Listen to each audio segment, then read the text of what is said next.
Bé, bona tarda, benvolguts amics, socis de la Societat Civil Catalana, autoritats. Anem a començar el segon acte del cicle Superem la decadència, reconstruint Catalunya. M'agrada, a més, perquè ja parlarem de problemes reals, no de qüestions, no sé, oi? Ja m'enteneu. Goita, recordem l'acte anterior, no? On teníem en Borniol i teníem Alejandro Macarrón. Es va dir que se dijo que la población de España desde 2018 tiene un crecimiento vegetativo negativo, de orden de 50.000 residentes menos cada año. Mueren más que no nacen. Y en cambio, hasta ahora, en pleno de 2025, la población española ha crecido en 2,5 millones. Eso quiere decir que ha habido una inmigración neta, que se han quedado, han venido más, pero se han quedado legalmente, porque claro, las estadísticas solo recogen lo legal, 3,3 millones de personas. Bienvenidos. Pero, desde el punto de vista de la vivienda, esto supone más de 1 millón de viviendas adicionales. ¿Y qué ocurre? Pues mira, ocurre que se están entregando 80.000 viviendas al año.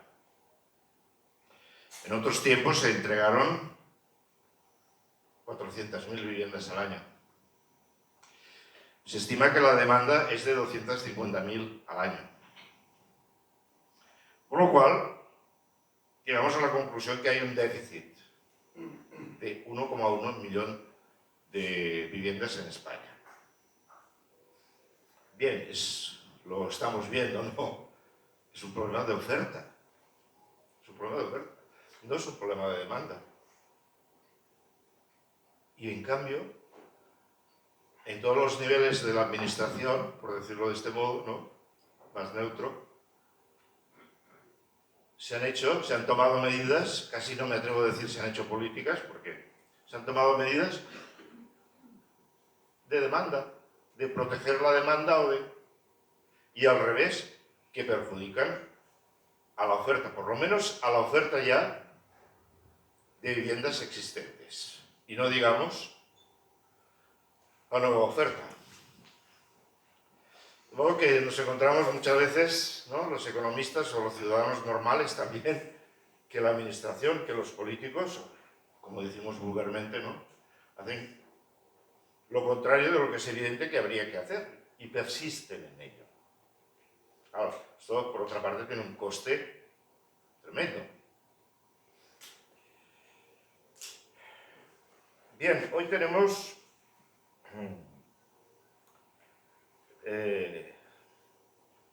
yo creo que dos de los mejores, digamos, 3 especialistas catalanes en vivienda. Por lo menos tenemos 2, de los 3, si hubiera 3. Y de toda España tenemos 2, bueno, pues digamos de 5, ¿no? Es decir, que estamos realmente en la gloria del análisis sobre la vivienda, punto. Voy a presentarles brevemente. Chantal Moll de Alba es profesora de Derecho Civil de la Universidad de Barcelona. Es directora de su cátedra de Derecho Registral. Ha estado miembro de la Junta de Sociedad Civil Catalana. Hemos tenido el honor, el gusto de compartir con ella tareas. Y es líder, ¿verdad?, también de Universitaris por la Convivencia, Goita, ¿no? Sí. Soy miembro. Bueno, sí, ¿no? Miembro. Yo creo que, como sabéis, ¿no? que es una de las profesoras más activas de la Facultad de Derecho, más apreciadas, con mayor carisma y más queridas. Punto. Además tiene el libro, ¿verdad? También tiene el libro reciente nuestro otro invitado, Fernando Méndez González, es registrador de la propiedad y mercantil en Barcelona, creo que ha sido presidente de los registradores de Cataluña y de España y de Europa. O sea que, bueno, no? Sí, és que... I, a més, diu la llegenda urbana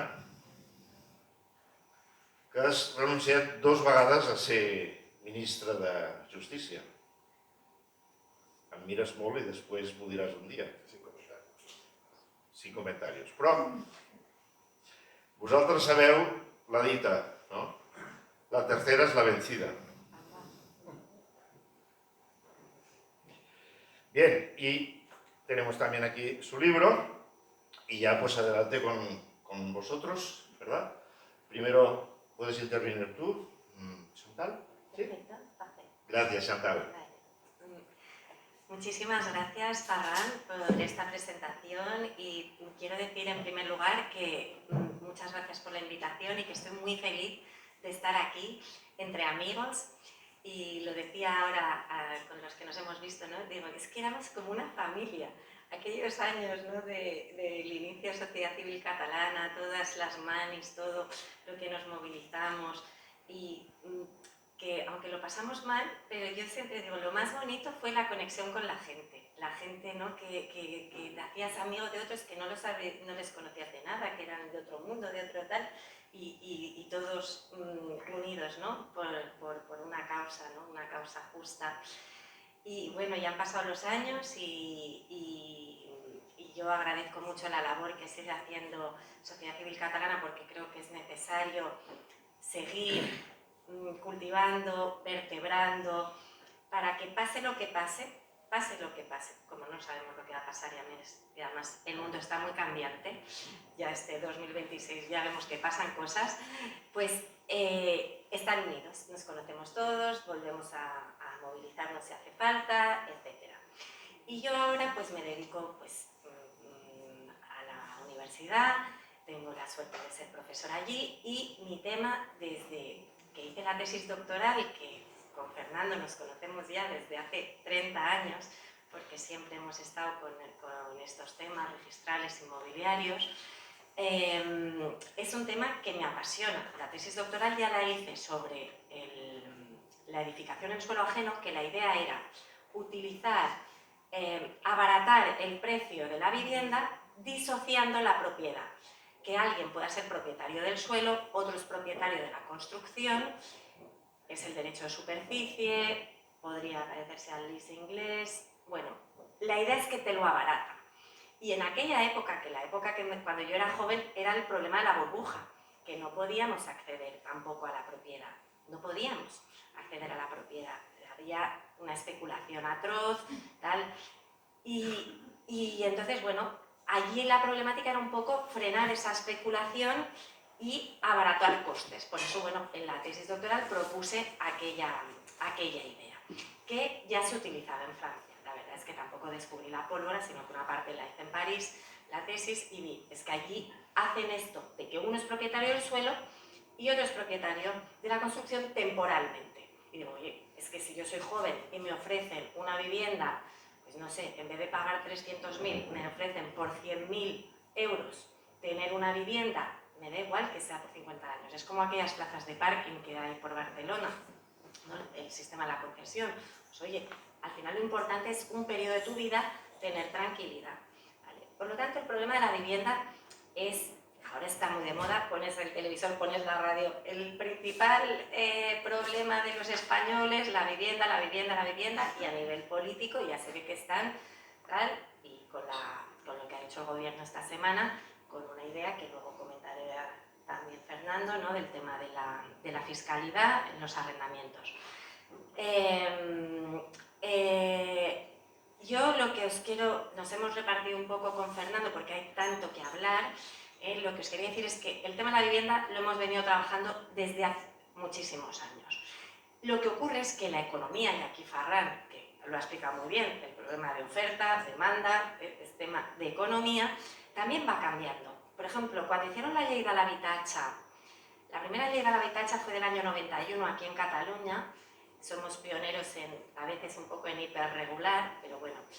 Luego hubo la ley del 2007. No sé si os acordáis, la ley del 2007, claro, es estamos aún en burbuja inmobiliaria en el 2007 y esa ley la promocionó mucho, pues era el tripartit, yo creo, ¿no? Había el tripartit y entonces era una idea, pues incluso planteaban la expropiación del uso de pisos, ¿no? Y se reguló la sobreocupación, se regularon muchas cosas y se llamó por primera vez, fue la primera ley que se llamaba Ley del Derecho a la Vivienda, porque hay toda una corriente filosófica, ¿no? Y doctrinal, ¿no? Que dice que lo que hay es un derecho a la vivienda. No se tiene que decir ley de vivienda, sino ley del derecho a la vivienda, como si fuese un derecho subjetivo que tú puedes exigir a no sé qué acreedor, porque yo aún no sé quién es no sé qué deudor, no sé a quién le puedes exigir esta prestación de que te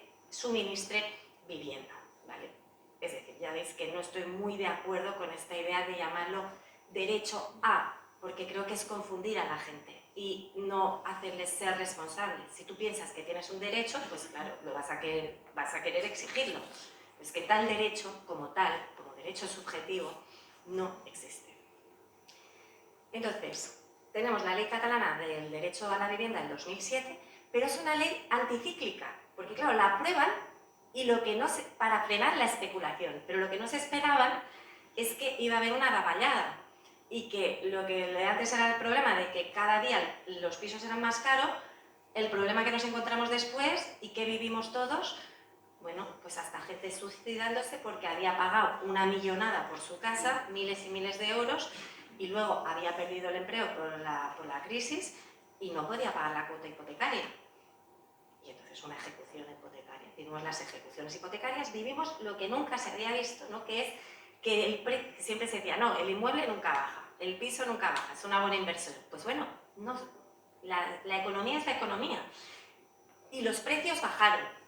Y te encontrabas, es que esto lleva un montón de casos, que te encuentras bueno, y por eso se reformó la ley, ¿no? Esto lo recordaréis todos, con la protección de deudores hipotecarios, se dijo, bueno, si es vivienda habitual, si te ejecutan, el banco, que es el único, al final el único que queda, porque no hay postores por esa vivienda, te paga el 70%, ¿vale? Te paga el 70% del precio de tasación, y entonces así le mermabas un poco de deuda, porque si no la gente se quedaba dando el piso, perdiendo el piso y con deuda, que es algo que explicamos siempre en civil, que somos todos deudores universales, tenemos una responsabilidad universal con todos nuestros bienes presentes y futuros. Entonces, bueno, hemos ido aprendiendo, se van modificando leyes, se hace la ley del crédito inmobiliario para decir, bueno, ahí pueden haber cláusulas abusivas en los préstamos hipotecarios, se puede llegar a pagar una ejecución, tal. Y luego, ahora estamos en la época actual, que la época actual, desde el 2019, que ya empezaron con unas reformas del arrendamiento en cuanto a duración, que bueno, eran aceptables, ¿no? Pero un poco con la idea de incidir mucho en el arrendamiento, ir hacia el arrendamiento. Ya desde el 2019 están con el arrendamiento. Y pues era alargarlo, bueno, 5 años persona física, 7 años si es persona jurídica, pero el momento de inflexión, cuando ya vemos los que nos dedicamos a esto, que esto va fatal, es cuando se aprueba la Ley de Vivienda de 2023.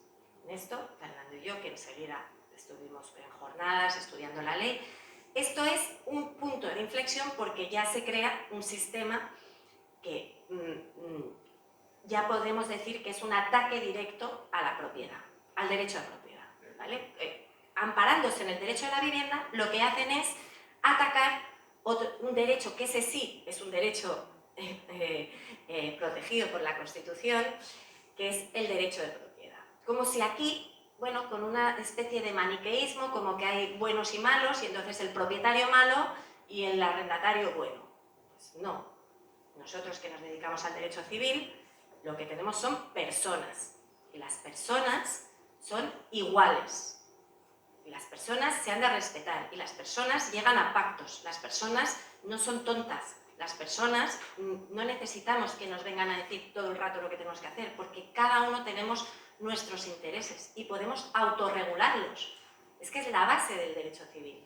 La libertad civil de llegar a pactos, porque las necesidades de ahora, bueno, es que pues lo vemos en el día a día. Gente que se divorcia ahora, divorciarse es un lujo. ¿Dónde metes al marido? ¿Dónde lo metes?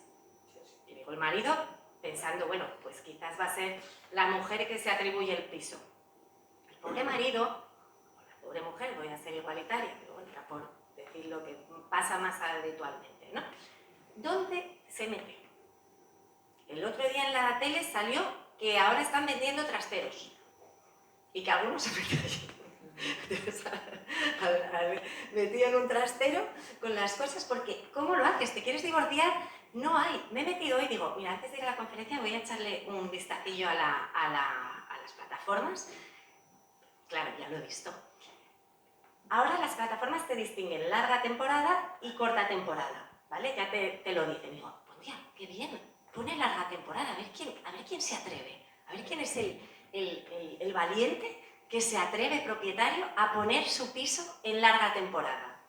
Claro, empiezo a ver, todo mansiones, claro. ¿Por qué eran todo mansiones de 300 metros, de tal? Porque claro, yo me he quedado muy sorprendida porque digo, pensaba que no había oferta. No, claro, hay oferta de los pisos de 300 metros cuadrados, que son los que, a partir de 160 creo que es, ya no tienes al tupal de lugue.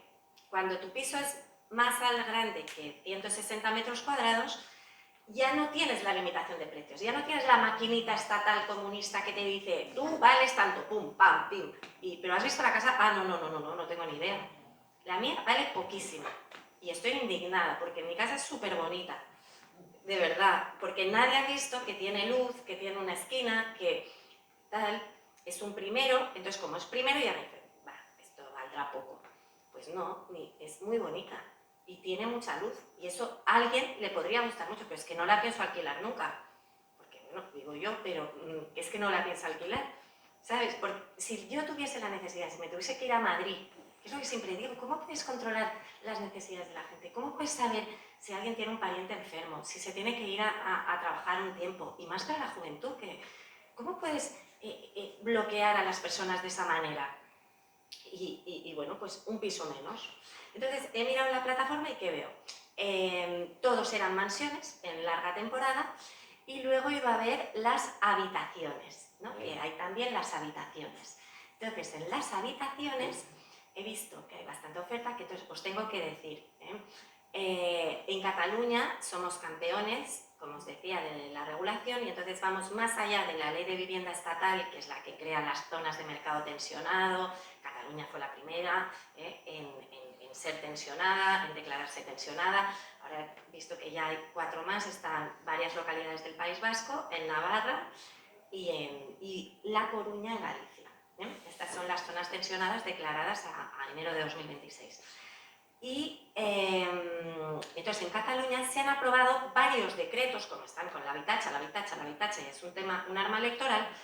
Ya hicieron una cosa en junio del año pasado que era una vergüenza total, lo comento mucho en el libro, con la problemática del gran tenedor y con un derecho de tanteo y retracto, de manera que si tú adquieres de una persona que es gran tenedora, que gran tenedora aún no sabemos lo que es, pero más o menos es, porque en las publicaciones de la Generalitat hacen una interpretación extensiva y cogen todas las definiciones posibles. Es 5 inmuebles, ¿vale? O más de 1.500 metros construidos, ¿vale? 5 inmuebles, con luego el lío que todo el mundo me viene, Chantal, pero si yo tengo copropiedad, ¿cómo se cuenta? Al final se hace una cosa que en mi opinión es totalmente antijurídico, pero como nadie sabe cómo resolverlo, van contando metros, es decir, hacen la proporción de los 1.500. Pero nosotros sabemos que la cuota es una cuota ideal, nunca han sido no corresponde a un número físico. Bueno, hacen eso, que vas contando, si tienes 20%, pues haces 20% de metros de eso y vas sumando a ver si llegas. Bueno. Además, tributs y l'Agència de l'Habitatge no se ponen de acuerdo en el criterio a escoger. Uno dice que incluye la vivienda habitual y otro no. Entonces hay un poco de lío y de inseguridad jurídica. Esto lo denunciamos mucho en el libro. Y ahora se acaba de aprobar el 31 de diciembre, ya lo sabéis, ya ha entrado en vigor la regulación específica de alquiler de habitaciones y alquiler de temporada. Lo que vienen a decir básicamente es, si tú alquilas una habitación, no es temporada, sino que una habitación es para siempre, ¿vale? Con lo mismo que dura el alquiler normal, que el alquiler normal, no os lo he explicado, pero de aquello que os dije de 5 años y 7 años, al final con todo un sistema de prórrogas complicadísimo, con mis alumnos lo calculamos, te puedes estar 12 años en una casa. El propietario tiene que plantearse que quizás si le meten todas las cosas tal, pues en 12 años no recupera la posesión, ¿vale? Entonces, si tú alquilas una habitación, ¿sabes? Le están diciendo que el habitacionista se puede quedar igual que un arrendatario normal y corriente. Claro, esto es increíble, ¿no? Aquello que decían, no, pues aquello, como no llegas con la pensión, pues alquilas a un estudiante, claro, se te queda el estudiante, como tiene hijos allí, se casa, todo en su habitación, ¿sabes? Claro, esa no es la filosofía, no te das la libertad de decir, oye, no, yo alquilo una habitación por un año. No, la habitación es la misma duración que un contrato normal. Y te dicen que la suma de habitaciones que alquilas no puede superar el del precio de la vivienda. ¿Qué he visto en la plataforma hoy? ¿Qué he visto? Porque pues no está mal, hay bastantes habitaciones, claro.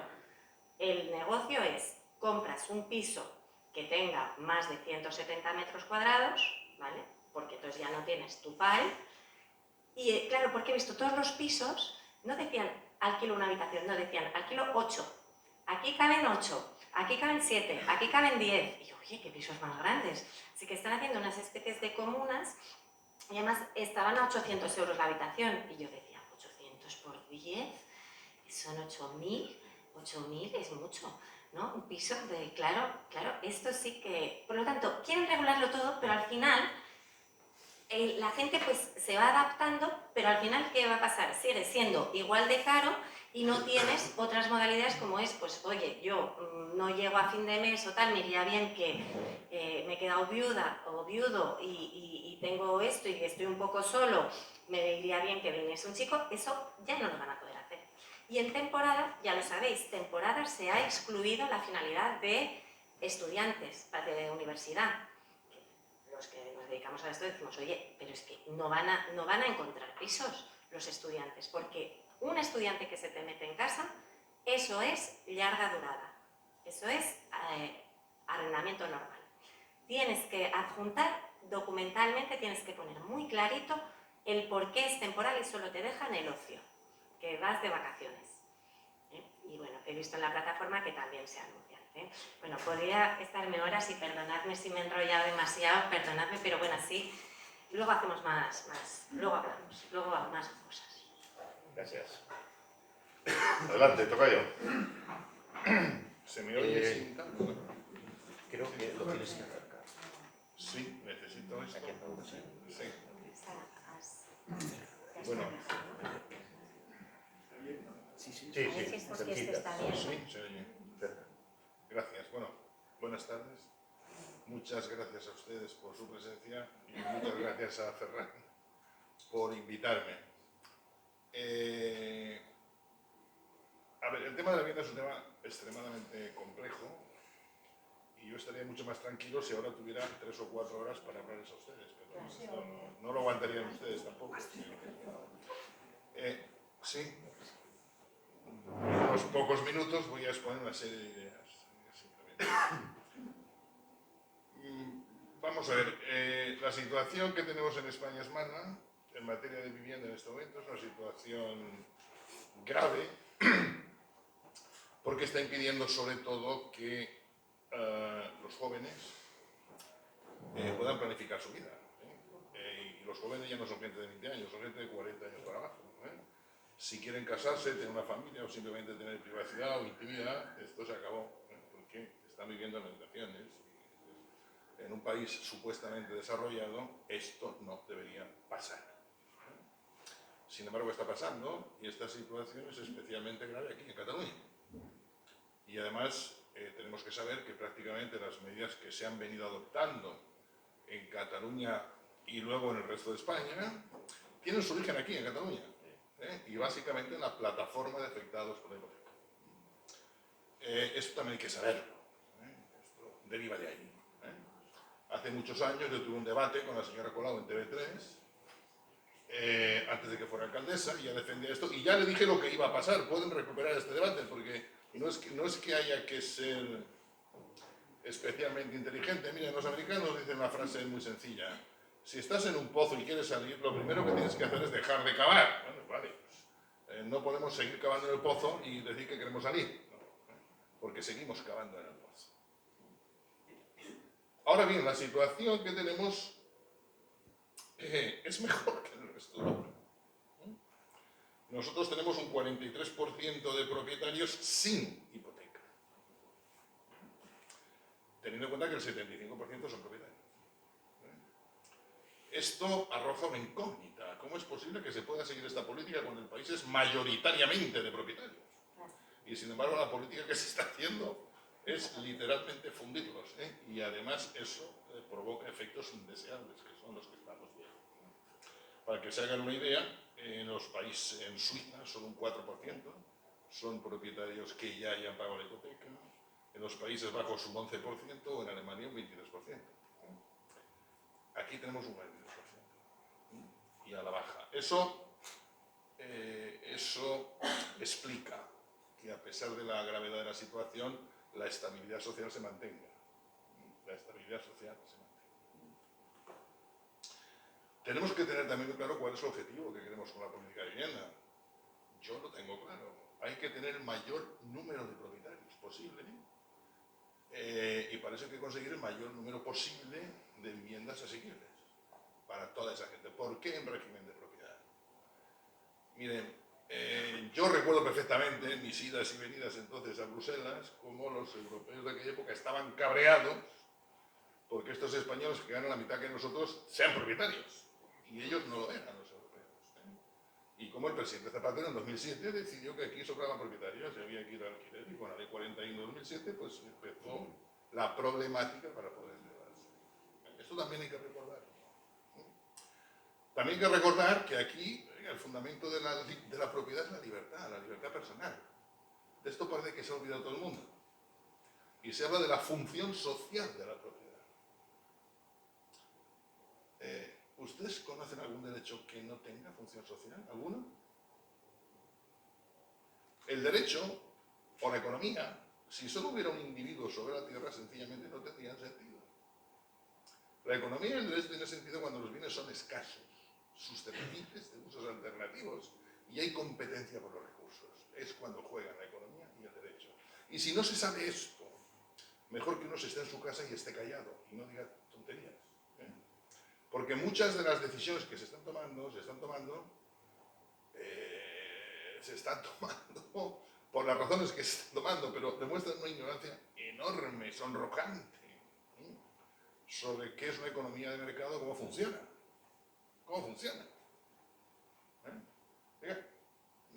La prosperidad depende de la especialización, o sea, de la división del trabajo. De eso depende la productividad, de eso depende la competitividad, de eso depende la riqueza, de eso depende el bienestar. Si nos cargamos lo primero, se acabó todo lo demás, lo que produce es pobreza. Eso es lo que estamos haciendo. Yo he oído a un señor diputado, cuyo nombre prefiero no decir, diciendo que si en España alguien tiene dinero, que lo invierta en bitcoins, o que lo invierta en oro, pero que no se le ocurra invertir, porque la vivienda no es un negocio, es un derecho. Joder, está bien esto, porque si es un derecho y no es un negocio para nadie, ¿cómo se produce la vivienda? ¿Quién la va a producir? ¿El Estado? ¿De verdad el Estado? ¿Han estado ustedes en Cuba? ¿Han estado ustedes en cualquier sitio? ¿Se imaginan ustedes lo que sería que la vivienda la produjera el Estado? Yo se lo digo, yo estuve en Bielorrusia, en la época del 90. Entonces, la vivienda la producía el Estado. Y lo normal es que una persona que pidiera la vivienda, pues tardarán 20 años en dársela. Lo mismo pasaba en Austria en la época gloriosa, en fin. ¿Se imaginan ustedes qué pasaría si la alimentación no dependiera sino del Estado? No hace falta que siga, ¿no? Necesitamos además que el estado mental cambie.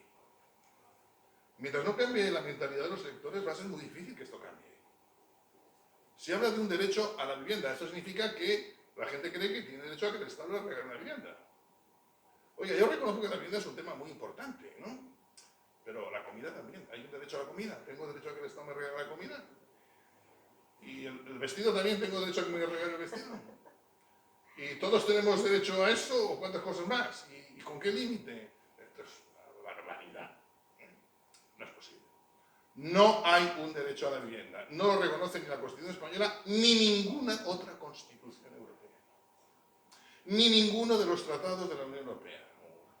Para no darles a ustedes la lata, les diré que todo esto se resume en que la jurisprudencia europea lo que ha venido a decir es que, oigan, existe el derecho a una ayuda para la vivienda.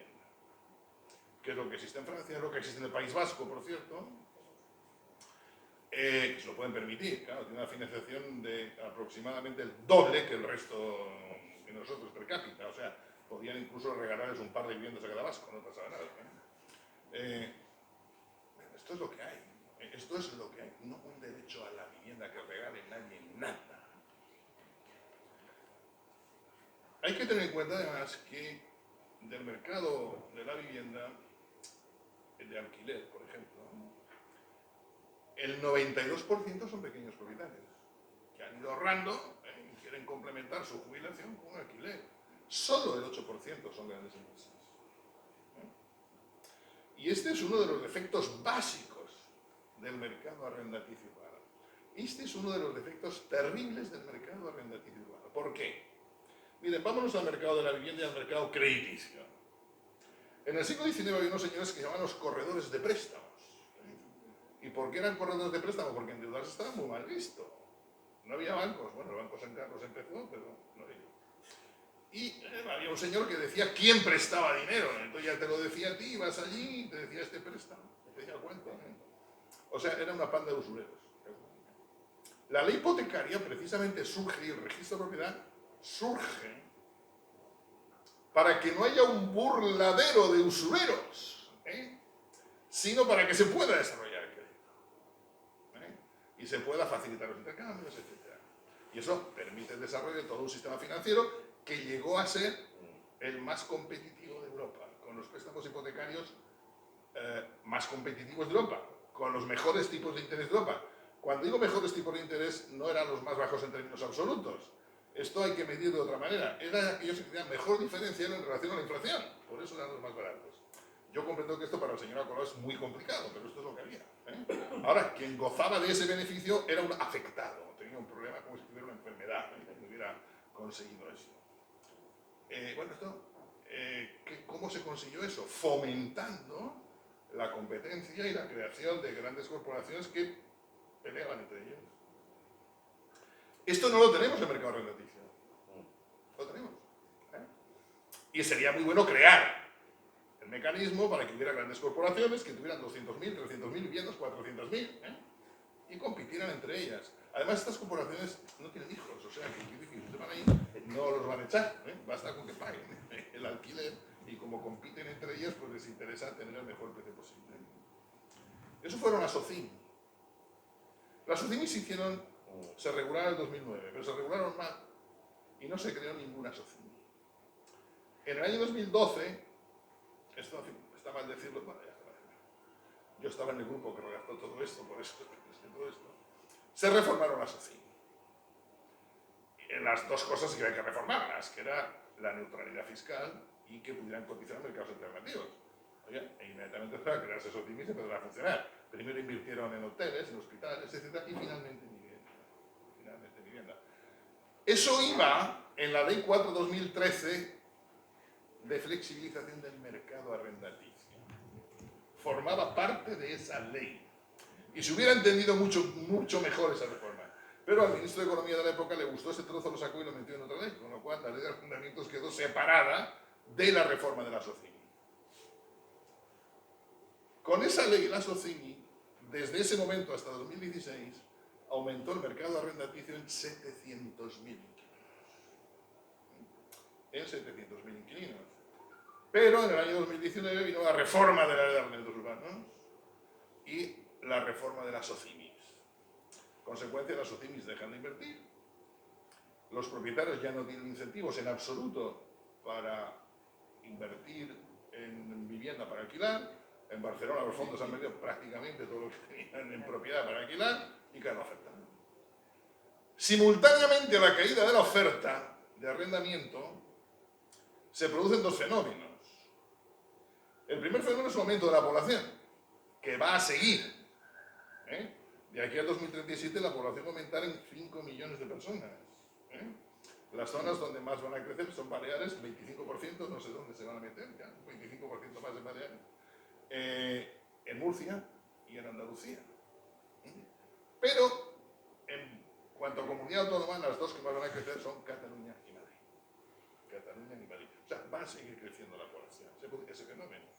Y el otro fenómeno es curioso. Es la ley que regula los préstamos inmobiliarios, préstamos hipotecarios. ¿Por qué?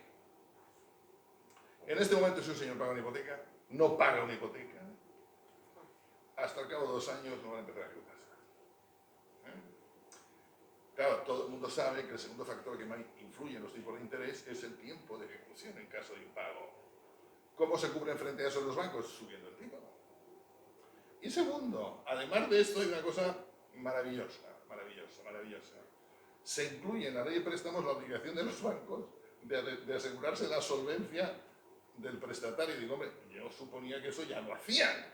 Porque claro, si un banco en el cual nosotros tenemos nuestro dinero depositado no se asegura de si aquella persona a la cual se presta el dinero es solvente, lo primero que hay que hacer es sacar el dinero de ahí, pero corriendo. Esto se les ha impuesto como obligación legal. La consecuencia es positiva desde el punto de vista financiero. Hasta que no esté garantizada la solvencia, no se va a dar el préstamo. Pero eso, ¿qué ha hecho? Expulsa del mercado financiero a un montón de gente que no puede comprar vivienda. Antes sí hubiera accedido, ahora no. Con lo cual, toda esa demanda se desvía hacia el alquiler en un momento en que la oferta de alquiler empieza a caer porque se ha reformado la ley de arrendamientos y ya nadie está interesado en construir para arrendar. Esto es la tormenta perfecta. Y con eso hemos llegado hasta aquí. Y eso lo consagra la ley por el derecho a la vivienda. La ley por el derecho a la vivienda tiene muchas barbaridades, pero tiene una en la que parece que nadie se da cuenta. Y de hecho, cuando se han planteado recursos de inconstitucionalidad, este tema nos ha tocado, que son los artículos 11 y 12. ¿Y qué dicen estos artículos? Bueno, no se los voy a repetir. Lo que viene a decir es, oiga, vamos a ver, si el particular no hace lo que tiene que hacer, la administración puede aplicar todas las medidas que le permita la ley. La ley, ¿esto qué significa? Señores, esto significa que si ustedes vienen mañana y tienen un piso que tiene 4 habitaciones, le pueden decir, oiga, ¿cuántos son ustedes? 2. 2, pues las otras 2 habitaciones yo ya las alquilo yo, la administración, por el precio que yo diga. Esto, con la ley por el derecho a la vivienda, es perfectamente posible. Y esto no debe extrañar. Porque cuando hay escasez, lo que viene a continuación es el racionamiento. Acuérdense de esta palabra, racionamiento. Eso ya se lo están diciendo algunos de los diputados que están hablando. Que curiosamente ayer he hablado de que los propietarios éramos, como dijeron, éramos unas sanguijuelas, ¿no? Bueno, hablando de sanguijuelas, vamos a ver, miren ustedes. Desde que se compra un solar hasta que se vende una vivienda, eso tiene 19 impuestos. 19 impuestos. Eso encarece la vivienda, desde el total precio de la vivienda, eso es entre el 45 y el 55%. En términos de recaudación, eso es el 3,5% del PIB. La vivienda es el bien más gravado de todos y a unos niveles que están por encima de cualquier otro país de la Unión Europea, excepto en 2 impuestos, que nos superan Bélgica y el Reino Unido. En todos los demás estamos por encima. Pese a que es el bien más gravado, a la sanidad se dedica el 7,8% del PIB, a la educación el 5,8% y a la vivienda se dedica el 0,3%. Es decir, la vivienda es el bien más gravado y aquel al que al mismo tiempo se dedican menos recursos públicos.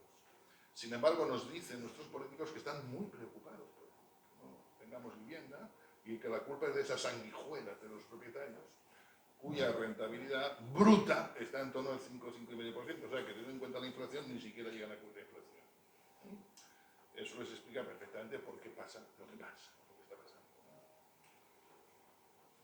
La principal preocupación... Se han adoptado medidas. Vamos a referirnos básicamente a Cataluña, en primer lugar a Cataluña. Miren ustedes, en Cataluña, en este momento, es la comunidad autónoma donde... hay un dato que nunca se dice, y no sé si nos dan cuenta, pero es muy importante este dato. Ahora mismo hemos llegado a una situación, por lo que les he dicho, en donde el alquiler ya es más caro que la cuota hipotecaria.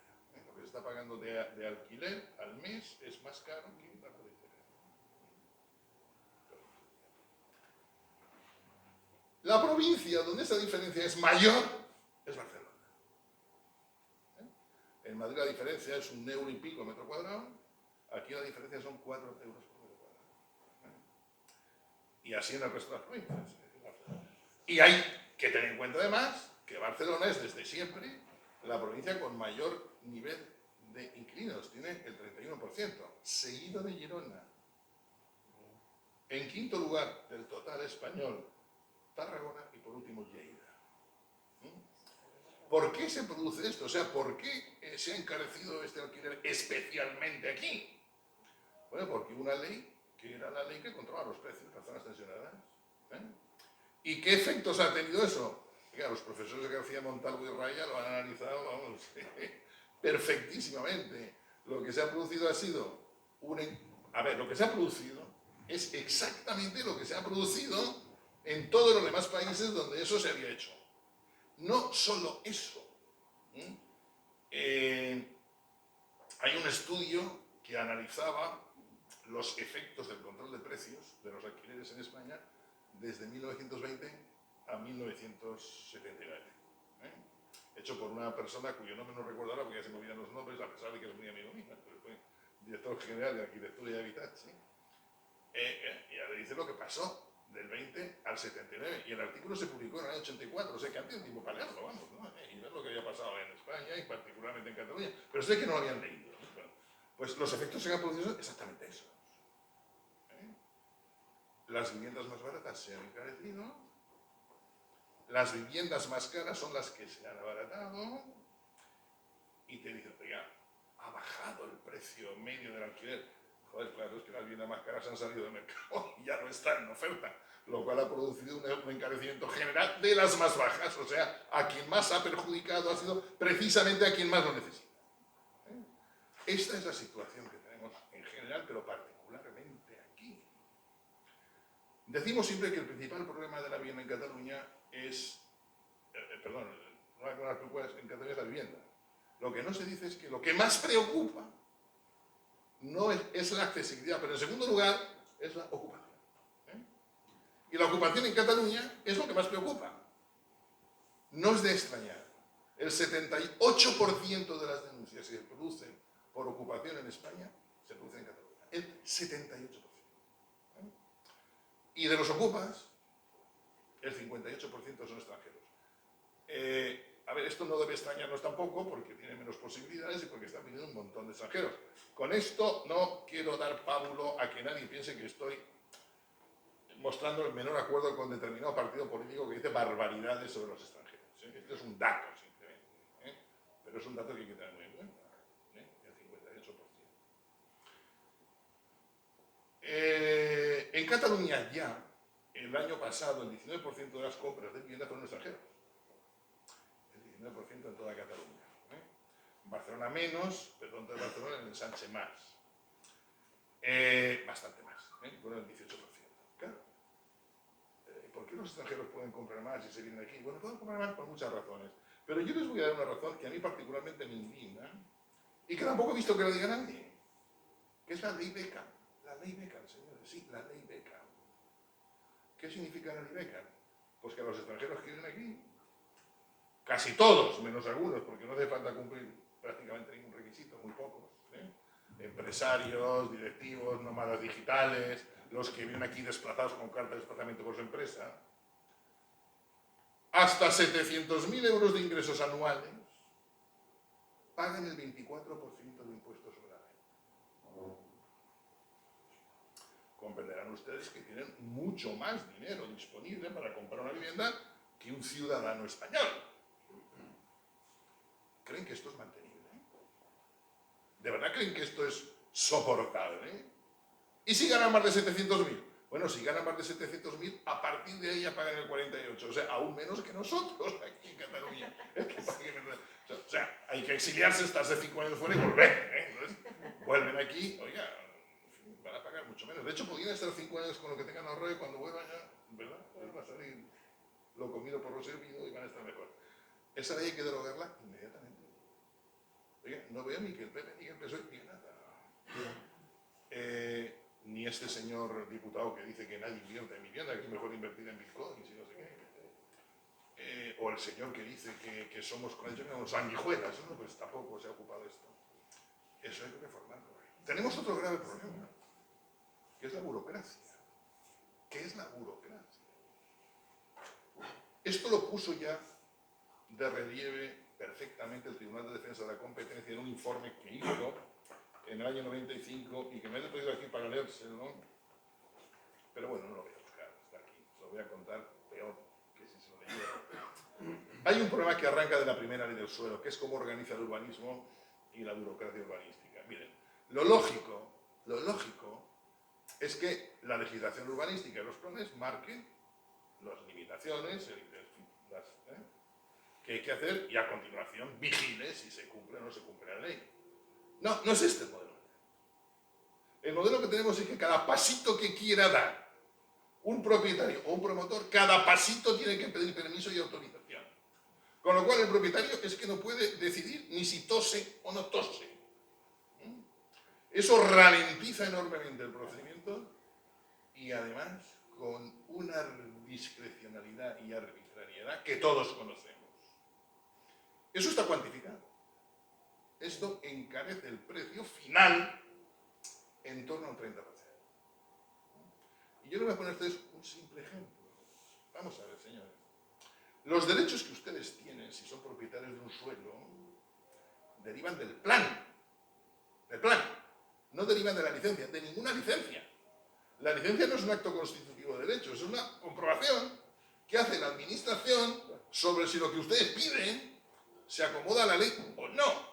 Oiga, y para mirar eso se tardan 2 años, 3 años, no crean ustedes que se lo hacen rápidamente, No. En un momento determinado se dijo, bueno, silencio positivo si la administración no contesta. Pero vino un determinado gobierno, lo siento mucho, y se lo cargó. Dijo, no, silencio negativo. Y ahora quieren poner, no, hay que suprimir la necesidad de licencia. Porque mis derechos derivan del plan. Señores, y el arquitecto, director de la obra, ya sabe leer el plan, ya sabe si esto se puede hacer o no. Y por lo tanto, que comunique al ayuntamiento que empiece a hacerlo. Si el ayuntamiento no está de acuerdo, pues que presente la demanda correspondiente ante el juzgado. Y si quiere paralizar las obras, pues el juez decidirá si hay que paralizar o no. Y si las paraliza, tendrá que pedir la garantía correspondiente al ayuntamiento para que indemnice en el caso de que no lleve razón. Esto no debe extrañar. Esto está en Alemania, por ejemplo, y en cualquier país que... Aquí no. Aquí, señores, hasta el último sello. Miren, yo tengo un familiar arquitecto y me dices que es imposible. O sea, tú vas al ayuntamiento, te contestan que sí, pero no te lo dicen nada por escrito. Cuando vas a volver a cambiar el funcionario, te dicen, no, oiga, no, aquello no era así, ahora es de otra manera. Así no se puede trabajar. Eso ralentiza y encarece todo mucho. Pero además, como encarece la vivienda y encarece los locales comerciales y encarece todo esto, eso también encarece a las empresas y esto repercute sobre el precio final de todo. No solo del señor que quiere vivir, sino de los productos y de los servicios que se prestan. Porque para prestarlos hace falta construir previamente, etcétera, etcétera. O sea, como ven, hay mucha cosa que retocar. Hay muchas modificaciones que hacer y me temo que no está el ambiente en este momento para cambiarlo. Ello me lleva a plantearme una pregunta que será lo último que hago para no aburrirles mucho. Es, oiga, si esto es así, ¿por qué se siguen aplicando estas políticas? ¿Y por qué a la gente esto le sigue pareciendo bien? O a mucha gente le sigue pareciendo bien. Miren, hay una anécdota que contaba un economista que daba clases en la Universidad de Chicago y el primer día de clase les preguntaba a sus alumnos: vamos a ver, si se intervienen los precios de los arrendamientos, ¿los precios subirán o bajarán? Todos contestaban que bajarían los precios. Así, aparentemente, porque debería proceder. Y él durante el curso les explicaba exactamente lo que iba a pasar. Y el último día del curso les volvía a formular la pregunta. Y el 70% volvía a decir lo mismo que el primer día del curso. O sea, hay unos sesgos cognitivos, hay unas creencias que da igual, ni las evidencias científicas son capaces de vencer a esas creencias, por erradas que estén. Segundo, los políticos. Los políticos buscan el voto. ¿El voto? Y saben que la gente tiene estas creencias. En el supuesto de que los políticos estén alfabetizados sobre el tema, lo cual ya habría que verlo, ¿no? Pero si lo estuvieran, bueno, desde el punto de vista electoral pueden decir que les conviene lanzar estos mensajes porque es lo que le va a comprar el elector, porque tiene esa creencia. Y lo hacen. Porque si dice lo que hay que hacer, probablemente a muchos electores no les guste y él pierda las elecciones. Por tanto, oiga, cuando esto se pudra del todo ya veremos qué hacemos, ¿no? Pero mientras tanto, seguimos como estamos. Por lo tanto, es muy difícil que varíe esto. Para que la cosa cambie es necesario que la gente comprenda que es bueno que existan fondos buitres. Espero que nadie me encarcele después de decir esto. Desde el punto de vista económico es fundamental que existan, desempeñen una función. Que si quieren les explico, no hace falta. Que los propietarios no son delincuentes. Que nadie tiene derecho a que el Estado les regale ni una casa ni nada de esto. Que en el caso de ocupación el propietario es la víctima. La víctima no es el ocupa, es el propietario. Mientras estos conceptos no varíen, no cambien, sino que esto esté instalado en un número muy significativo de mentes y esto tenga su repercusión electoral, va a ser muy difícil que cambie la política de vivienda y que por lo tanto el asunto se resuelva. Por lo tanto me temo que en el mejor de los casos seguiremos como estamos y en el caso más probable empeorará. Así que lo siento mucho. Muchas gracias.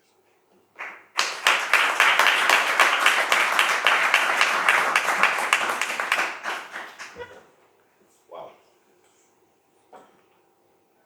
Suposo que dintre d'uns anys, quan hom vegi el que s'ha dit avui aquí, senti, no sé, una mena de vergonya tremenda, no?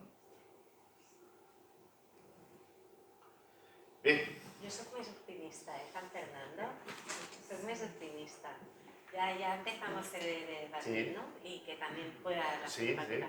Yo quiero decir que, bueno, ha sido magistral. A Fernando le quiero muchísimo y realmente os recomiendo mucho su libro porque es que es una joya. Y cómo estudia y cómo además tiene mucha visión y experiencia de muchos años a nivel internacional, comparativa, así que es un tesoro. Entonces, esto que lo último que has dicho, en esto lo último no estoy de acuerdo. En todo sí, y lo de la ley beca es muy importante. Pero en lo último, yo sí que creo que yo veo los jóvenes, ¿no? Al ver los chicos en la facultad, mis propios hijos, yo noto que algo está cambiando, porque es que ellos están viendo que no cuadra, que algo no cuadra, que les están diciendo una cosa, pero que es que la realidad es que si el co-living, que si la habitación, que si no hay trabajo, que si no sé qué. Es decir, al final la gente tampoco es tonta, es decir, hay como un clash, ¿no?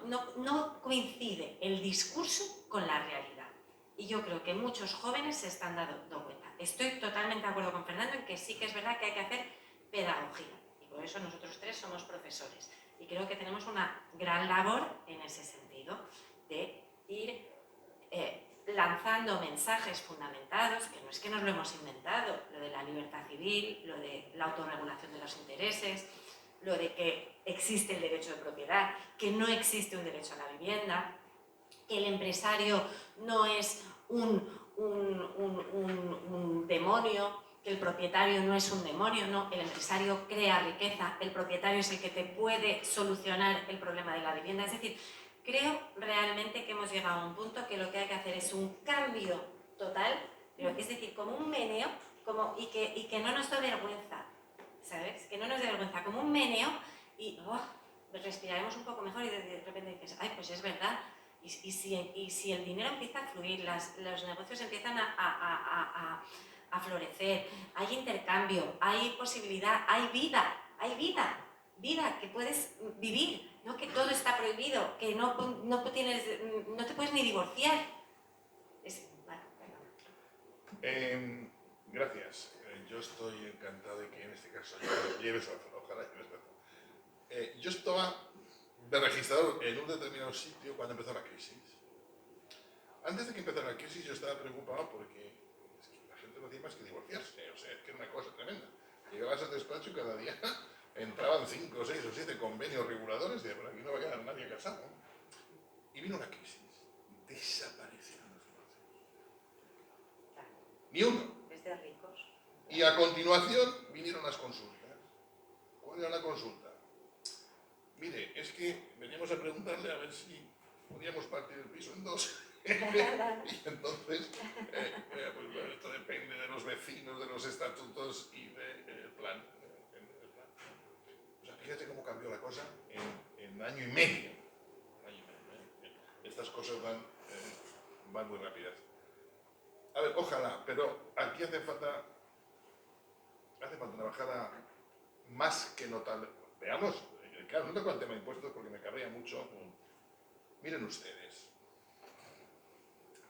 Voy a ponerles algunos ejemplos que me resultan particularmente indignantes.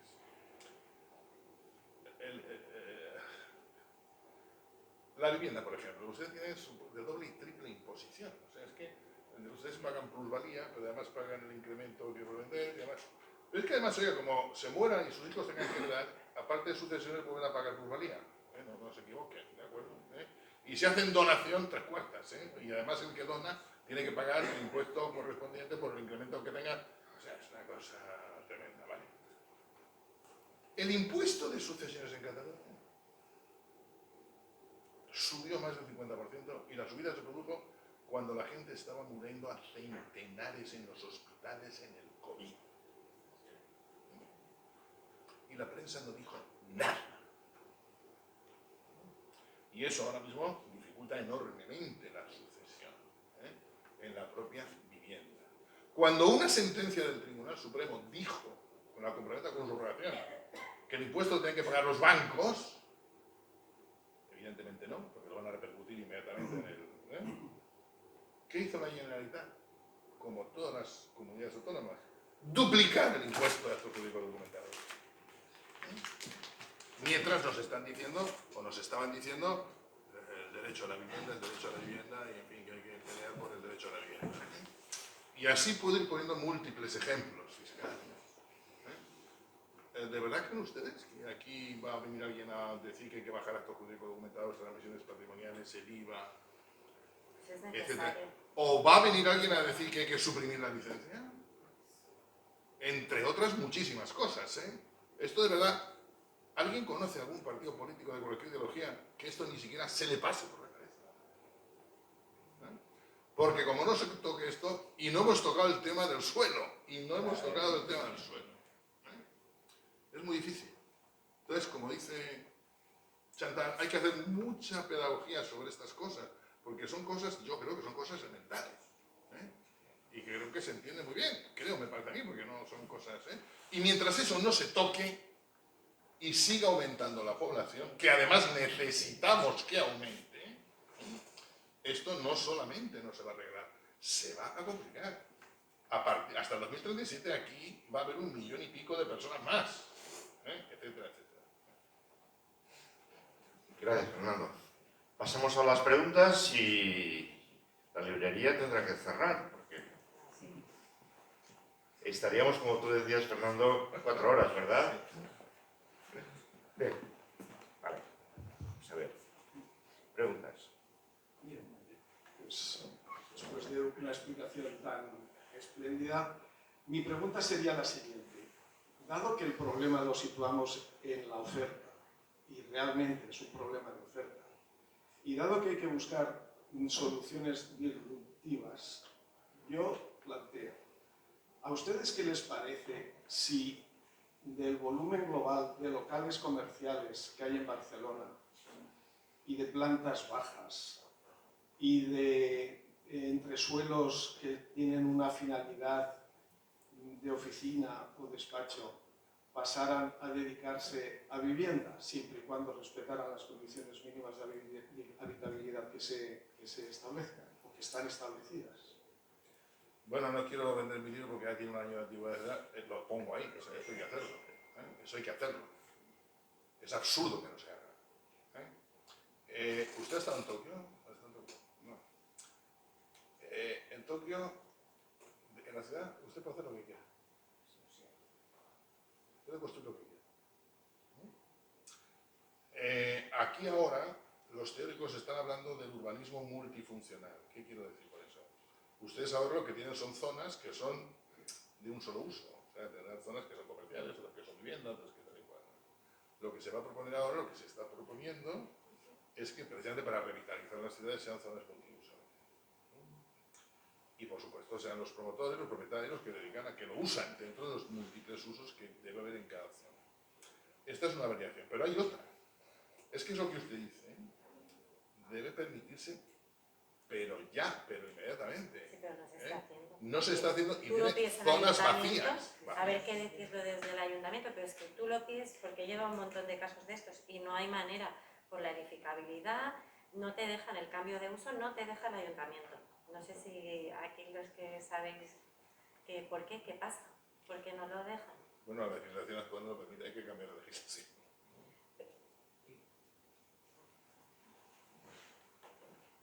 Como había pedido el turno, aprovecho para contestar. Bueno, ante todo dar las gracias y me gustaría hacer una pequeña aportación, aclaración y una pregunta. Esto que ha comentado Chantal, nosotros en nuestro caso lo hemos solicitado y nos han dicho que no, que es, bueno, que es al final los ayuntamientos, y en esto estará de acuerdo también Ángeles, que ha estado conmigo en el Ayuntamiento de Barcelona bastante tiempo, al menos el de Barcelona se mueve básicamente por ideología. Es lo único, es el único argumento y lo único que hay delante. Todo lo demás... Claro, no es por una norma. No, es ideología. Todo se hace por ideología. Es decir, no quieren hacer el cambio de uso, pero hubieron unas manifestaciones, hay unas declaraciones que decían que sí, hay que aprovechar los locales como ya tal, pero no se ha hecho nada. No, es una cuestión ideológica. Bueno, yo quería hacer una pequeña matización, si se me permite, porque bueno, se ha hablado de pedagogía. Yo la verdad es que estoy completamente de acuerdo en todo lo que se ha dicho, menos en una cosa que me sale mal decirla, pero la tengo que decir. Porque se ha dicho que hay un partido que dice barbaridades de extranjeros, y lo siento. Si se dice por Alianza Catalana, pues lo respeto. Si se dice por Vox, como representante de este partido, junto con mi compañero y seguramente algún votante que hay aquí, tengo que discrepar y basarme también en datos, que veo que usted ha dado datos interesantes, y es que las barbaridades que dice Vox, en este caso es que las personas que vengan a delinquir tienen que estar fuera. Creo que no es ninguna barbaridad no querer delincuentes en tu país, y nos basamos en datos del Ministerio de Interior, de los Mossos d'Esquadra y de Guardia Urbana. Más que nada porque es muy fácil atacar siempre lo mismo, es muy recurrente, es muy sencillo, pero nosotros nos basamos en datos y no mencionamos a nadie por de dónde es, sino por lo que hace. Si viene aquí a habilitar al matar, pues lógicamente aquí no cabe. Esta es mi puntualización. Siento hablar de política, pero me he sentido aludido. Y quería hacer una pregunta, Chantal, el tema del gran tenedor, la Generalitat amenaza con multas muy altas, Pero claro, hay mucha gente que no sabe si es gran tenedor, porque no se pone de acuerdo.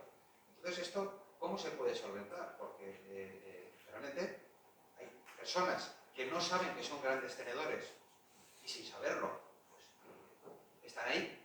Personas que por miedo o creen o no lo saben, se registran en el gran tenedor, con lo cual están completamente fiscalizados.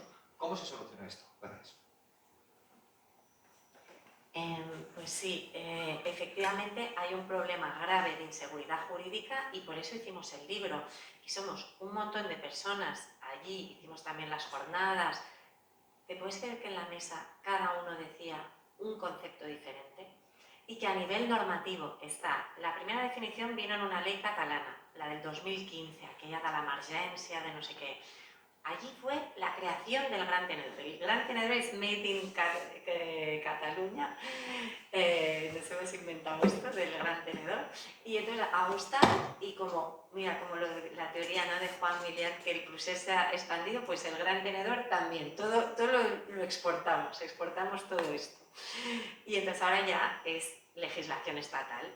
Pero la definición estatal del artículo 3 de la Ley de Vivienda, el 3K, no coincide con la que había de la ley de emergencia climática de aquí, que era mejor. Para el Congreso Nacional de Vivienda lo estuve volviendo a mirar y digo, oye, pues casi la de la ley del 2015 casi no estaba tan mal, porque hemos ido a peor en la definición. Entonces, la Ley Estatal de Vivienda dice, las comunidades autónomas podrán también decidir en su memoria de la declaración de zona tensionada si rebajan lo de los 10 estatales a 5. Y Cataluña lo hizo en 2024. Lo rebajó a 5. De manera que hay un cacao, porque tienes la ley de emergencia climática, que aún sigue en vigor la definición, que decía 15, tienes la ley estatal que te dice 10 y tienes la memoria última que te dice 5. ¿Qué hace el Ejecutivo, ¿no?, la Administración, cuando te diriges allá? En la página web de la Agencia de l'Habitatge te pone todas las definiciones. Si ustedes esto o esto, es. Claro, la gente me llama Chantal, es que no entiendo tal. Tributs dice otra cosa. Pero es una inseguridad jurídica porque además, esto te estoy hablando de la administración, pero es que luego vas al juzgado y claro, los jueces, pues cada uno tiene su opinión, luego hacen unas reuniones y dicen criterios generales de primera instancia. Pero los de primera instancia no se ponen de acuerdo con los de la audiencia y entonces la audiencia luego enmienda. Entonces, en aquellas jornadas que organizamos en la facultad de gran tenedor, es que casi tuve que pedir disculpas. Dije, bueno, hemos venido aquí pues a analizar y a decir que todo esto es un caos, pero es que las personas responsables de aplicar la ley no sabemos lo que hay que hacer. Entonces, es un problema de técnica legislativa, hay un gran problema. Y yo agradezco mucho que los representantes políticos hayan hecho el esfuerzo de venir y que se interesen por esto, porque hay un problema muy grave en lo de vivienda, que es un tema de técnica legislativa, de técnica legislativa, de sistemática técnica legislativa. Así que habría que hacer un gran texto refundido con definiciones claras y eso. Pero, Gonzalo, siento mucho decirte que no hay definición. ¿Qué está haciendo la gente? Ante la duda y ante las multas que ahora han creado un cuerpo de inspectores, ¿vale?, para controlar todo este tema de vivienda. Y además han puesto un incentivo, porque vienen de Consum, pero han puesto un incentivo, creo, para que haya como ese cuerpo nuevo de inspectores de vivienda, ¿vale? Y las multas son tremendas, es que llegan a 900.000 euros, ¿vale? Es que te puedes arruinar. Entonces la gente está, como tú bien has dicho, con miedo, y yo lo que estoy viendo que está haciendo la gente es vender. Y si eres el gran pequeño tenedor, como claro, estás en el 4 o 5 con medias propiedades, tal, pues dices vendo. Pero bueno, es que es un error.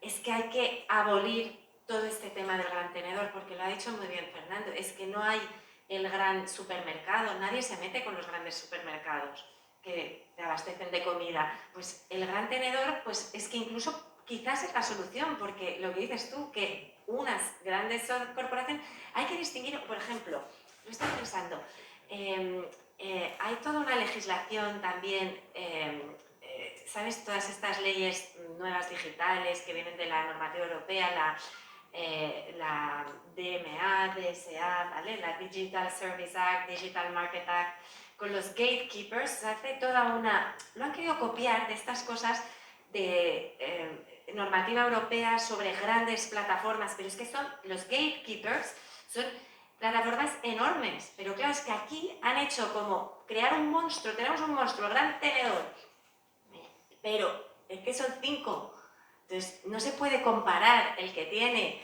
miles y miles de bienes inmuebles con el que tiene 5, ese es el gran error de esta legislación, ¿sabes? Lo de la SOCIME que ha dicho Fernando me parece súper interesante, habría que rescatarlo en su versión buena.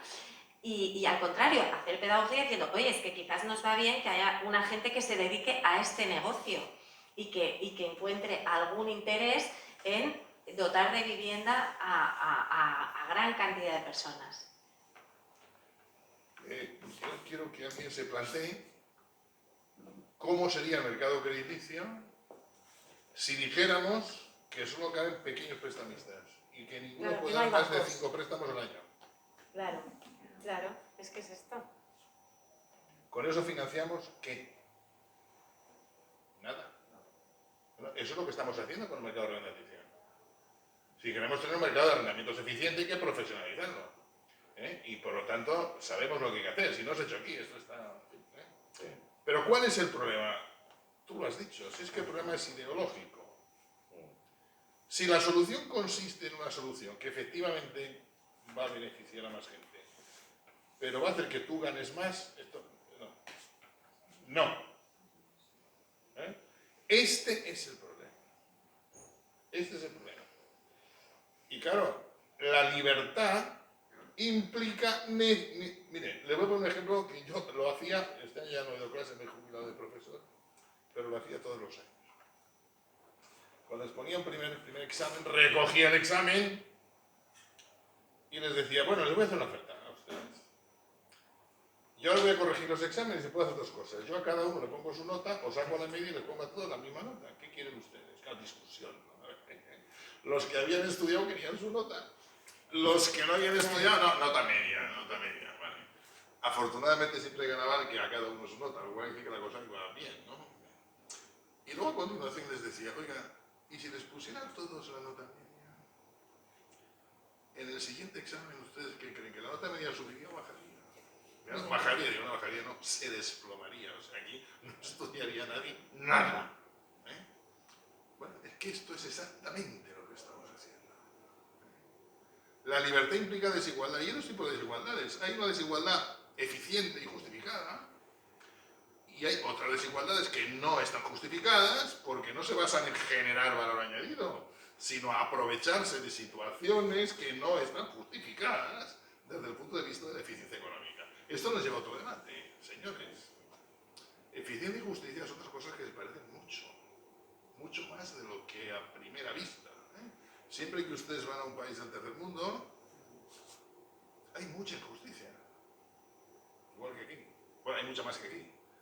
Pero cuando usted ve en qué consisten esas situaciones de injusticia, son situaciones que amparan situaciones de una ineficiencia brutal, que es lo que genera pobreza. A nosotros nos pasa lo mismo. Nos pasa lo mismo. Hay desigualdades que están justificadas, desigualdades no justificadas. Y el igualitarismo es la mayor de las desigualdades.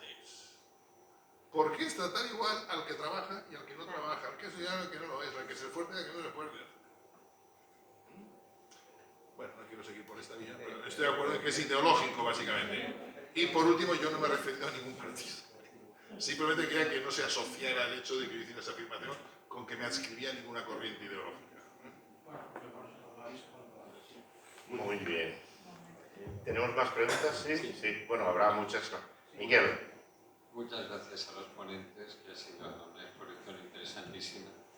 Yo quizá he hecho únicamente, o sea, todo lo que se ha dicho sobre la demanda es clarísimo y efectivamente eso está penalizando enormemente el acceso a la vivienda, pero apenas se ha tocado otro tema que tú has comentado antes cuando has hablado del suelo y tal, pero es el tema de la oferta. Y efectivamente la oferta con nuevas viviendas es prácticamente una carrera de obstáculos que puede durar 20 años, 25 años. Yo trato con bastantes promotores y están desesperados, porque tienen los distintos niveles, la Generalitat, el Ayuntamiento y tal, entre unos y otros. Pero mientras no haya una mayor liberalización también en ese tema, si no hay oferta y cada vez aumenta más la demanda, el problema es absolutamente insoluble. O sea, yo creo que quizá estamos pecando todos de hablar poco del problema de que se facilite que pueda haber una mayor oferta. Muchas gracias. Bueno, yo creía que había hablado de que los problemas estaban en la oferta, además. Sí. Vamos a ver, totalmente de acuerdo, pero ya que tocas el tema voy a añadir otra cosa. En el tema de la vivienda concurren tres administraciones. No solo hay que cambiar la filosofía de la burocracia a la que me refería antes, a la que se refería el Tribunal de Defensa de la Competencia en el 95, no solo eso. Hay que procurar que esa simplificación sea una simplificación coordinada y común entre las tres administraciones. Porque es que si no tampoco hacemos nada. ¿Por qué se ha producido esta situación? Por dos sentencias del Constitucional que declararon competencia de las comunidades autónomas la vivienda hasta un punto en que declararon la ley del suelo. Yo dudo que hoy el Constitucional volviera a dictar esa sentencia. ¿Por qué? ¿Qué ha pasado? Mira, lo que ha pasado es que es imposible para ninguna empresa hacer planes para toda España. Es imposible, porque tiene 17 leyes del suelo, 17 administraciones. ¿Cómo superar eso? Oiga, o por la vía de la colaboración, o como ahora el Tribunal Constitucional ha dicho en la ley de la sentencia primera sobre la ley por el derecho a la vivienda, que sobre el derecho a la vivienda concurren múltiples títulos competenciales, basarse en que como hay múltiples títulos competenciales y algunos de ellos son del Estado, el interés público requiere en este momento que existan procedimientos administrativos comunes en puntos esenciales, que vinculen ayuntamientos, comunidades autónomas y el Estado. Si no conseguimos eso, la cosa la veo difícil, y la veo muy difícil realmente, que se consiga eso. Por ejemplo, ¿creen que tiene sentido realmente a que en este momento los ayuntamientos tengan en materia de urbanismo las competencias que tienen? O sea, aquí en Cataluña tenemos ayuntamientos muy pequeñitos, con muy poca población. Esto no puede ser. Esto no puede ser. Y además, con el sistema de financiación municipal, que es otro de los temas que no ha resuelto la democracia. La financiación municipal, claro, la mayor parte de la financiación va por la vía de la concesión de licencias. Y entonces utilizan todo esto como mecanismo para financiarse y regulan cuánto suelo ponen y no ponen en el mercado.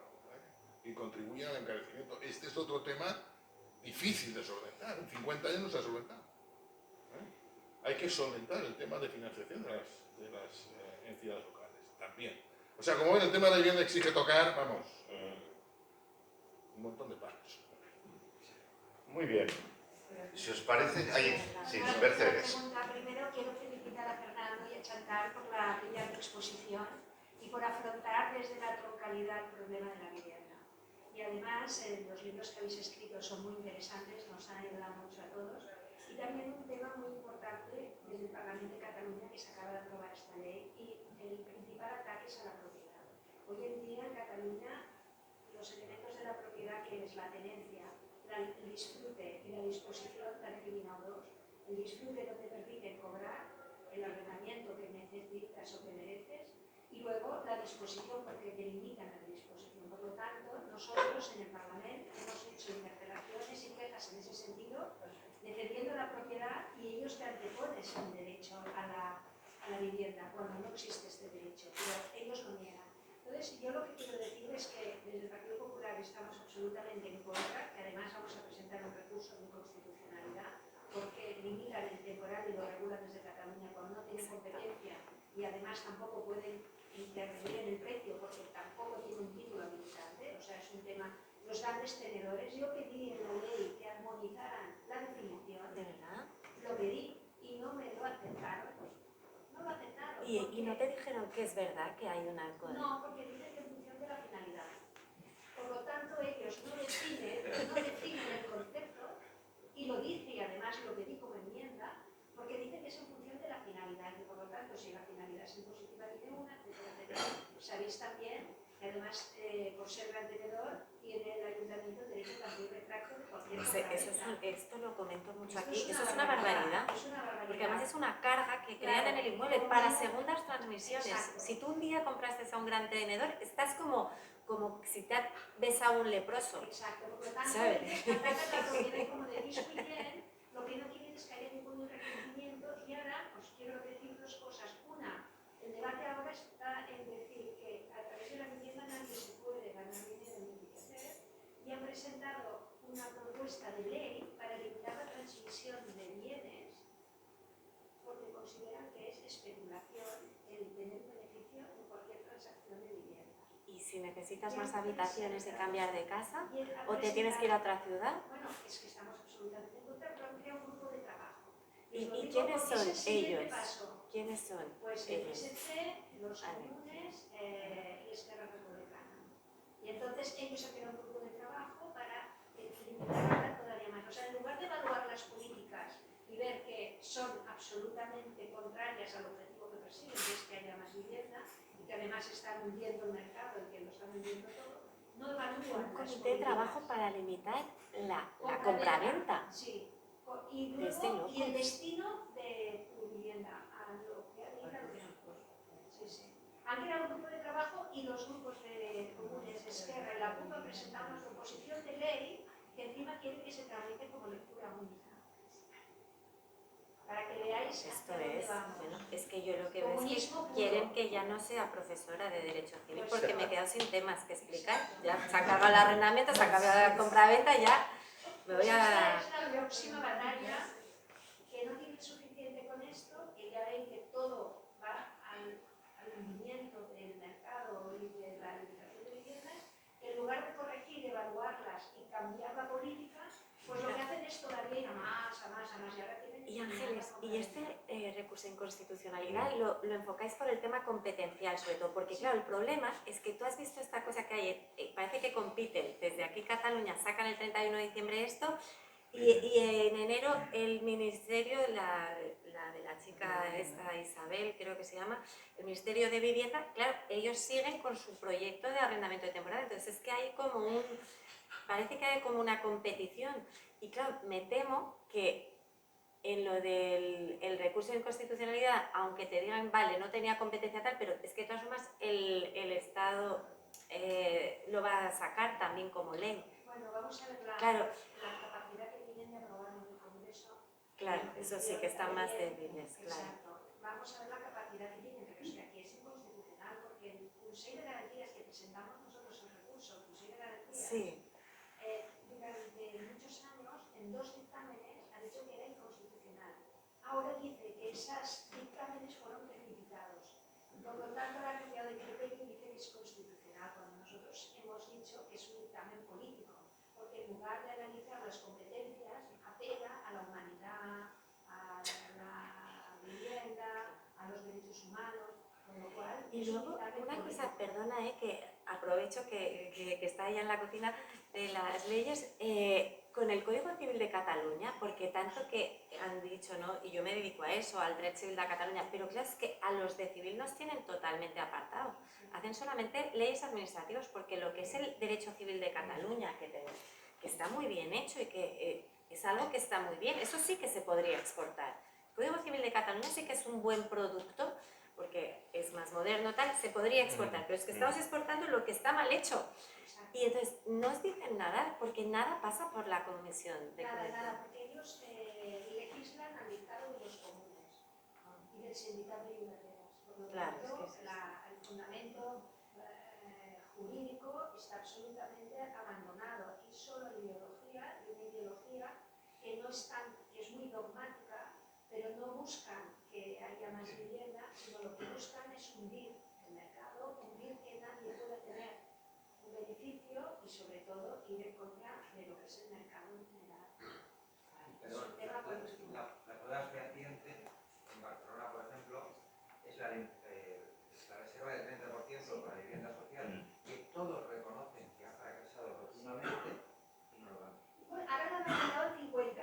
O sea, que si el 30, no, si Claro. yo les digo el Si el 30 30% es fracasó. cero, el 50% es cero. Claro. Pero, o sea, que el 30 de Barcelona es un fracaso, ahora lo ha pasado al 50. Claro, es que Mira, cada vez peor, sí. cada vez peor. Yo, de todas maneras, Quieren que nos vayamos. nos vamos ya. Quieren que nos vayamos. Sí, entonces no digo nada. Arturo, ¿qué dices? En relación a lo que vamos a ver, no, o sea, es inconstitucional desde el punto de vista competencial, pero me temo que desde el punto de vista sustantivo no, y voy a decir por qué.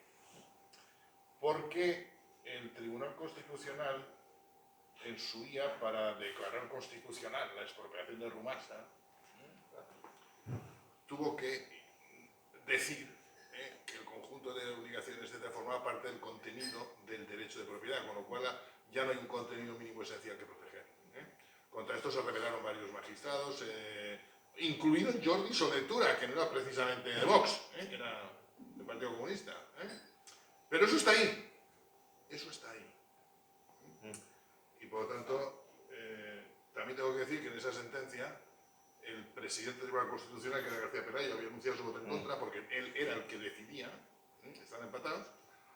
La tarde anterior lo llamó el presidente del gobierno, que era Felipe González, volvió al día siguiente, cambió de voto, salió por su voto la sentencia, dimitió y se fue a Venezuela.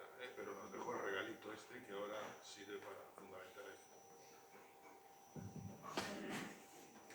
Molt bé. Una pregunta més? Ràpid? Dues?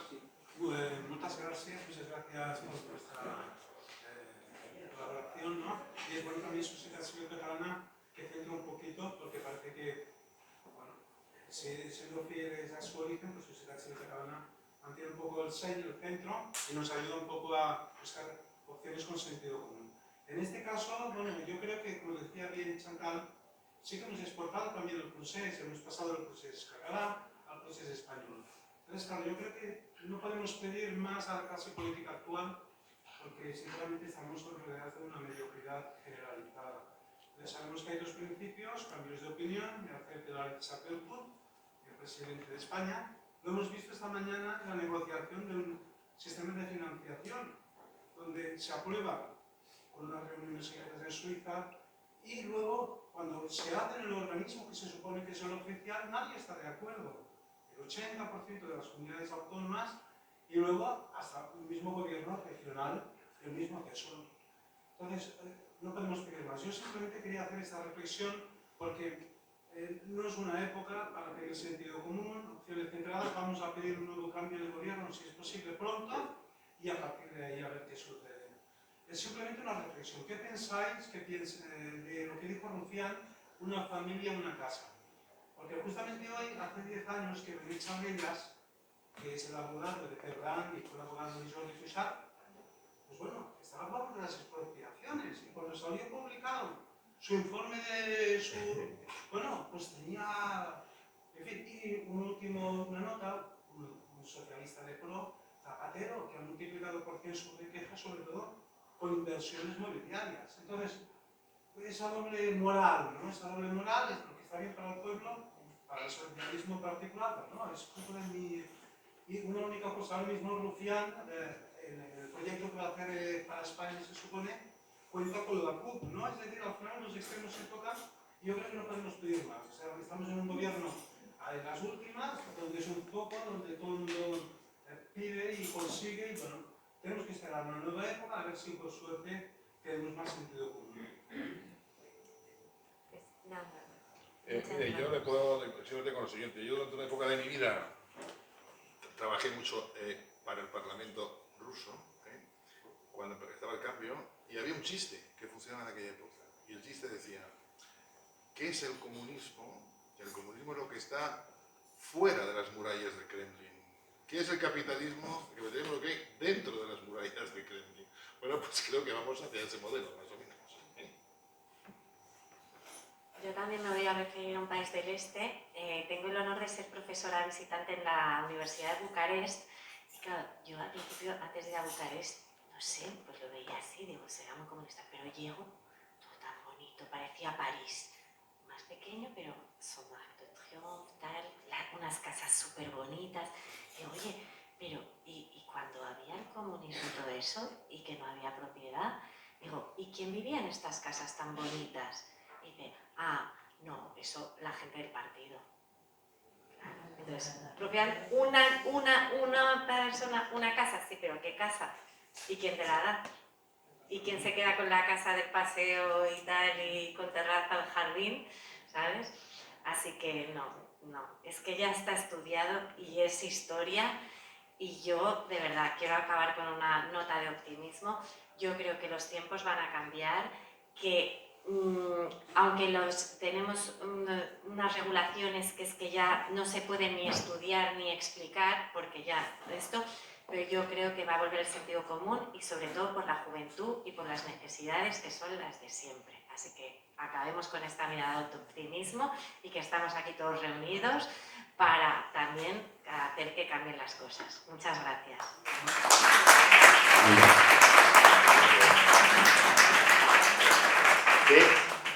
Sí, ¿algú més? Una pregunta. La Unión Europea dice que el problema de la vivienda es global en toda Europa. Entonces yo quería preguntar si hay algún país que esté enfocando bien el tema de la vivienda. Y otra cosa, en España tenemos una natalidad bajísima. Los jóvenes no pueden acceder a casa. España es un país muy poco denso. Entonces, no se podría, como ha dicho él antes, el 30% del recargo de la vivienda es gestiones administrativas inútiles. No se podrían hacer grandes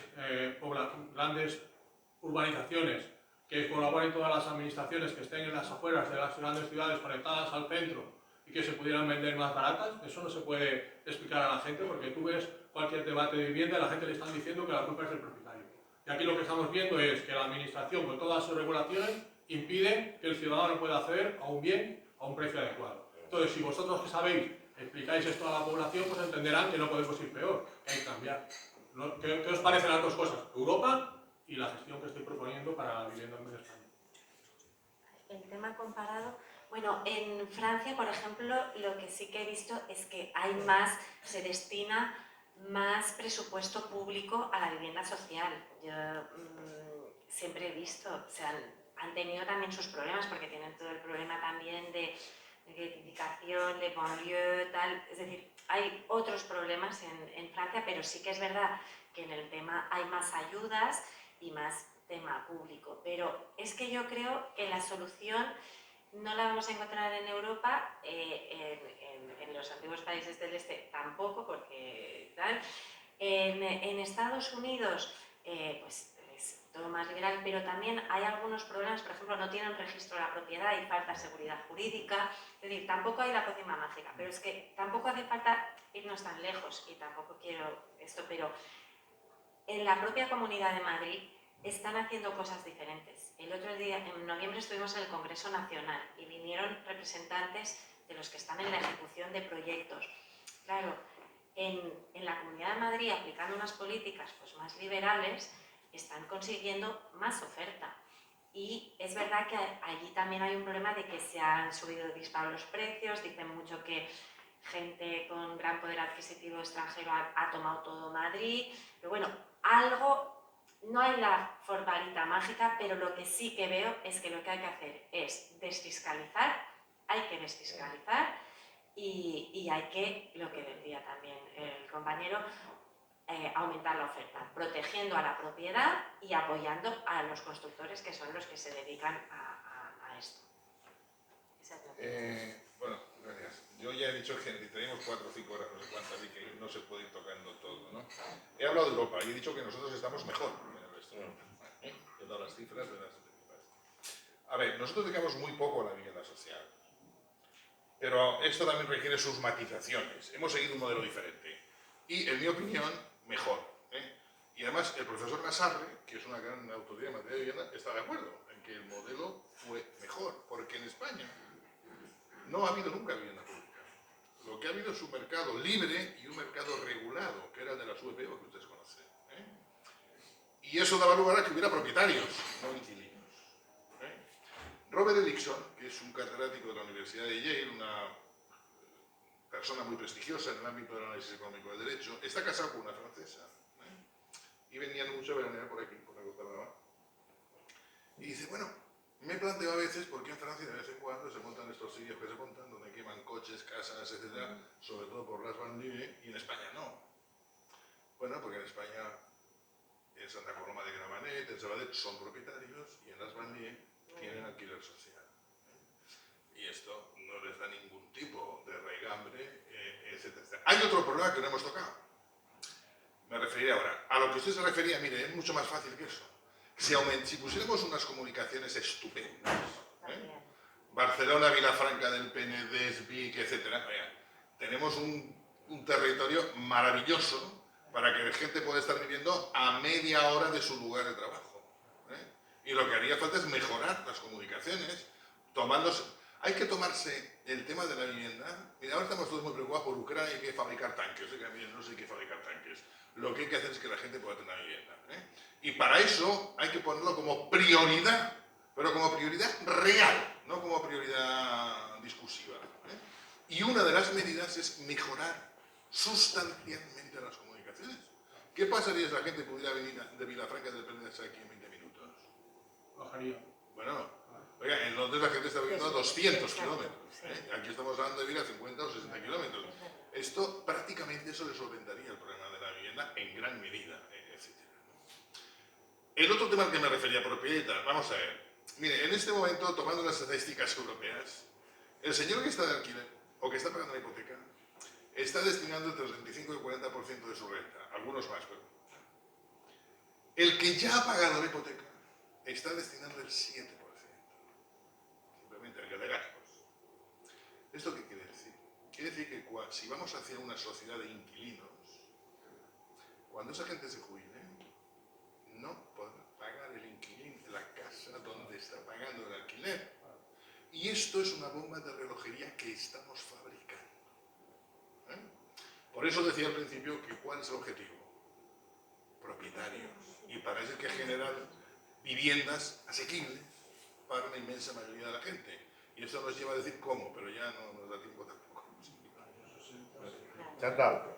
Nada, para concluir, necesitamos un país de propietarios. Me parece muy bien esta idea que ha dicho Fernando, que tampoco tenemos que decir, porque a veces somos un poco como muy humildes y decimos, hay otros países y tal. No, es que no somos tan malos y es que no estábamos tan mal y es que probablemente nuestro nivel de bienestar viene por eso, porque las personas mayores pues tienen un bien y no tienen que pagar hipoteca y tienen que pagar alquiler porque ya lo han pagado cuando podían trabajar. Por lo tanto, a veces no hay que mirar tanto, el extranjero, tal, es que tampoco están muy bien los otros.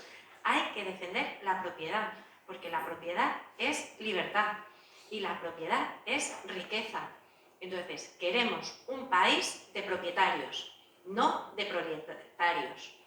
Justo lo contrario que dijo mi gran amigo Julio Ponce, que siempre dice esta frase que al parecer, me parece muy buena, pero al parecer lo dijo un ministro antiguamente, y decía, quiero un país de propietarios, no de proletarios. Y él, mi amigo, lo dice como, qué horror, ¿cómo podía decir eso? Y digo, Julio, es que yo estoy súper de acuerdo, es que eso es lo que tenemos que ir. Y en cambio es verdad que la tendencia actual, la que han comentado nuestros representantes, ¿no?